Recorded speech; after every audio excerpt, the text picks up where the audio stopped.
And I'm going to share a screen.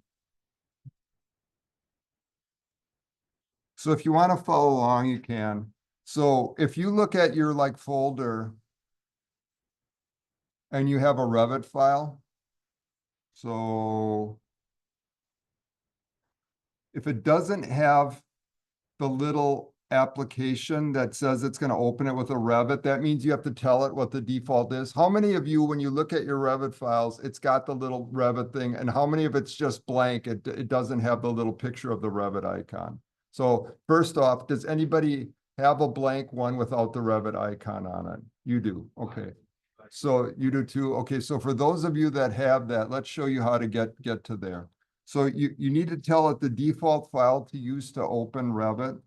So you come in here to the little Windows thing and you go to settings. And then you go to apps. And then you pick default app. So this is going to tell it for every file type what the default app is. So we're going to type in RVT because that's a Revit file. And then you click on this and then you hit set default. Now, if you're opening Revit families and you have to tell it how to open it, we're going to do an RFA. So we're going to do the same thing, RFA.